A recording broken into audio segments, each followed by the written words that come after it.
What's up, guys? Frugal BC got a really interesting story today. A blast from the past in the Algorand ecosystem. This game that had collapsed, one of the, I don't know if you'd say rug pull, sometimes companies just close down, but something along those lines, it has actually come back. It's back in the ecosystem and they've got a plan going forward. So we're going to dive into this, and it's interesting because the founder was one of my first interviews in the early days of starting my YouTube channel. So we're going to dive into this news on Algorand and look at, price, what's going on in Algorand today too. All that on today's Frugal BC. By the way, guys, if you like this kind of content, please hit the like and subscribe button. We are so close, as I type this, for like a few subscribers away from 5,000. And thanks to everyone who has subscribed so far. Our last HBAR video brought a lot of people in. We're going to be doing more HBAR videos for sure, as well as XRP, really focusing on the utility coins that we do on our channel. So remember, you don't have to smash the subscribe button. You can just press it gently. It works just fine that way too. We do have channel memberships starting at only $1. You can get videos before anyone else, and that only starts at $1. Going to have a $3.99 tier. Really, I think I'm going to fix that this weekend and get that up there this weekend. So keep an eye out for that. We are brought to you by non-fungible domains. So if you guys want that .algo address, frugalbc.algo is mine, for example. You can get that at non-fungible domains and for a variety of pricing options. And check that out in the description below. They got domain segments and vaults, all kinds of good stuff, plus the domains, so check them out. And we are brought to you by Marcus, which is a NFT project and meme coin on the Algorand blockchain, and they're building their little stoic army over on Telegram, so go check that out. They got a big roadmap with physical products and even a cartoon coming up too, so keep an eye out for that. Marcus, go check both of those out in the description below. But let's get to today's video. So I want to share this. Someone brought this to my attention and I was surprised. I was really shocked. I thought this project was dead. Algorand is coming back. So Algorand was kind of a little play to earn game on the Algorand blockchain, and it was, as you might guess from the name, it's very Pokemon like, and it is really common, by the way. There were like 3 different Pokemon-esque games. Fractal Monsters still going pretty strong too. Fractal Monsters is a little more like Tamagotchi and Pokemon mixed together, and that was an early sponsor of the show too, seeming to do really well. And Algorand was like one of the early games to really be live and playable. And like I said, it was a lot. The NFTs were basically little critters, kind of like Pokemon, very similar to that. And so like I said, Cliff was on. We interviewed him really early on, and I was really curious, like, how does this stuff work? So he tweeted recently, and this was December 11th. So this was Wednesday morning. He tweeted that Algorand is coming back. Someone tagged me in this, and so we're going to dive into this a little bit here. Breaking news. This is it's actually released on IssueWire. Must be like a press release type thing. TLDR, Pokemon has been dead for a couple of years because of 3 main factors: mismanagement and mistakes on our part, the bear market crypto winter, and regulatory uncertainty. And I think we're going to find out that the first 2 were really probably a little more crucial, and also maybe a little mismanaged. I think this is really important. Why do I think this is important? Because this is them admitting some error. And I like the accountability. I think that's really important, to take accountability. So let's just read through this, and then I'll give my thoughts as we go. So the full story: in 2022, raised 1 year of the runway, and we're under the impression future funding would sustain Algorand for 3 to 5 years. Okay, so this is a really important point to pull out here. We're under the impression future funding would sustain Algorand for 3 to 5 years. This is a giant mistake, and I think they recognize that. This is the same problem a lot of companies that built on Algorand.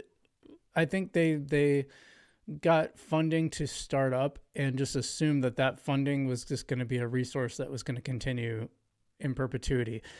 I think these companies, when they take this money, they should have a plan to find a way that, like, you're going to make this thing sustainable. You never want to rely, anyone who is in business knows you never want to rely on a single source for your funding. So if you're going to get funding to start up, you shouldn't think that this is like, I think the VC model, I actually have an opinion that I think most companies building on the blockchain they shouldn't be building from a VC model where it's like, try to get users and just fundraise and fundraise and fundraise. And then someday in the future, maybe we'll have a profitability plan. There should be a plan to be profitable as soon as possible. Because you just never want to rely. You certainly don't want to rely on an outside source. Isn't necessarily even a business partner, like they're not getting something. Because in the early days, Algorand was giving out grants. Now, more recently, they've switched to a venture model where they actually have some investment in the company and this company's success. And I think that's a lot smarter. But I think your best bet, if you're going to build something on chain, the vast majority of these companies should be aimed at being profitable. And Algorand's not the only game company, by the way. There was Avatars, and I really liked Avatars. I thought it was a really fun game. It wasn't like the most graphically complex, but it was a really fun game. I really enjoyed playing it. There was a strategy to it, and something about it just gave me kind of like early gaming vibes. Like it was just fun. It was just fun. It was like playing Magic the Gathering in the early days. And so I actually don't really know exactly what happened with that. I know they didn't have quite well, let's just get to the rest of this. And so thinking we'd have no issue securing funds, we spent our existing funds accordingly, hired a large development team, quit our day jobs, burned through our runway because we had additional runway in the bag. Yeah, don't. And they're recognizing this, so I don't want to like pick on them too much, but yeah, you don't think that way. But then at the end of 2022, the time came to raise our next round. We ran into a worst case scenario, Algorand's downturn, the collapse of FTX, tech industry layoffs, and a terrible state of economy in general. And it was a perfect storm. We ran out of funds and needed an investment in the worst possible time. So I actually don't think that if you have funding for your company, you should not hold all of it in a single asset. Probably it should have just sat there in USDC. Especially like this seems to be an misunderstanding also of the crypto market, the crypto market cycle. Like 2022, of course, that's going to be a tough year. 2022, 2023, that's bear market territory. We got to understand the cycles here. So, right now, it probably is not that bad of an idea to hold your funding, at least some of it. I don't think you should hold all of it even now. But if you had a company and you're building on the Algorand blockchain, it might not be a bad idea to have some of it in Algorand right now because you're going to be exposed to positive price action for the most part in the next year. But I definitely would not do that in the bear market. So, again, like, I keep repeating this, but I don't want to kick them when they're down because they're already taking accountability, but I'm just explaining what they mean and why those were mistakes. So they said they had plans to raise an additional investments, a specific valuation and date, but the circumstances preventing that happening. So they ran out of money, had to lay off the staff, and were forced to get day jobs again to support our families. Yeah, okay, we'll just keep going. I already said my piece. Hindsight being 2020, it is clear now that we, the owners and founders, are responsible for the condition of company. So this is important, right? They're taking responsibility. I think that's really, really important.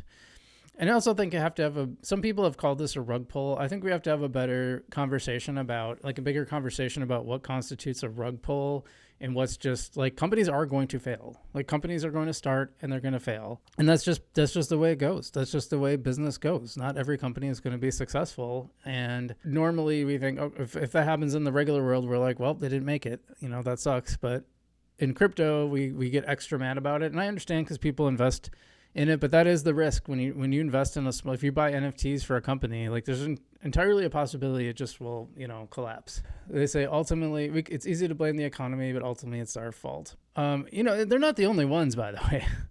Algorand is far from the only. We were covering. It seemed like I had a new failure pretty much every week when I was reporting in the bear market. That's just part of the bear market. Like this is the fun times. But there's a bear market period too, and I think these companies definitely need to think about that. I would not have held my assets in Algorand or any crypto during the bear market. It's just a bad idea. So here is Algorand's current plan. I think this is the important part because they're back. Actually, let me cover this. This is important. Why haven't we made all of this known earlier? There's no good answer to that question because there's no excuse. Well, I think I probably know. It's embarrassing. It sucks to say, like, yeah, we screwed up. This is probably not easy even now to write. I'm sure it definitely wasn't back when things were falling apart. That's just, we can all we can say is that on top of all the stuff that went down with Algorand, we also went through the hardest 2 years of our personal lives due to personal and financial difficulties. And yeah, I feel for them. I really do feel for them. But yeah, should they have been more transparent from day one? Yeah, probably. but I know why. I mean, it's not an excuse, but yeah, I'm sure it's hard to say, you know what, we screwed this thing up. We made some mistakes, and I appreciate the accountability here for sure. So here's Alchemond's current plan. A free NFT as an apology to community, and to attempt some small amends, we are going to release a limited supply NFT at no charge. It will be a free Alchemond promo card for current community members. I'm not sure what constitutes a community member. I assume if you already hold the NFTs, that counts, or do you have to be in the Discord? I'm not really sure. I'm in both, so I guess I'll find out. Website. We're going to redeploy our website, alchemond.net. This will take some time because the website was taken down a while back, but we are working on it now. Video game. We're going to fix and redeploy the Alchemond video game.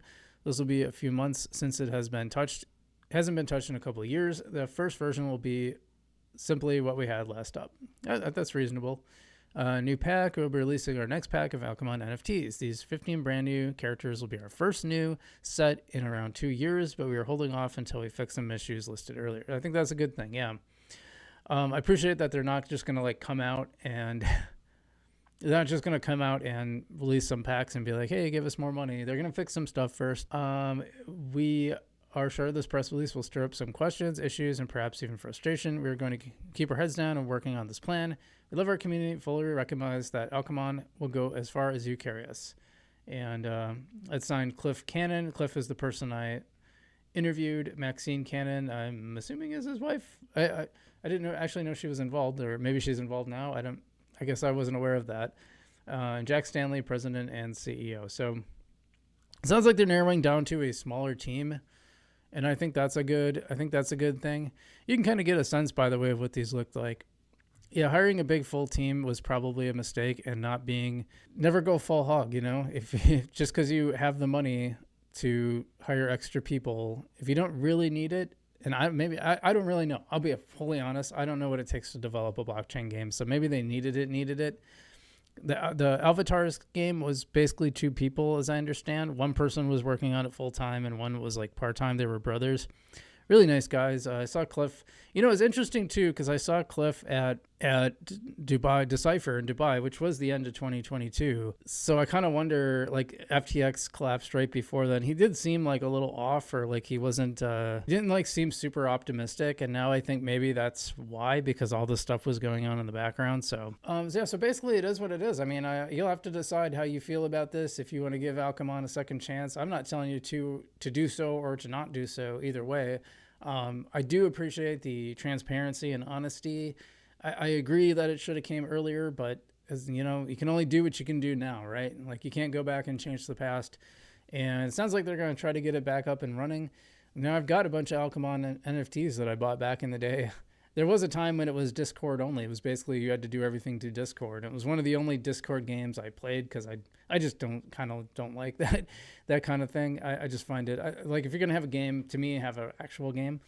And then they did, and it was pretty fun. And they're gonna have to find a way to make it work financially, probably with a pretty lean staff for a while. So anyway, that's in there. Maybe there's been talk about me and C will tag teaming on an interview with Cliff at some point. I don't know if he's going to be up for that, but we're going to collaborate in one way or another anyway. Sewell's a good guy, and you should check out his channel, Passive Income Network.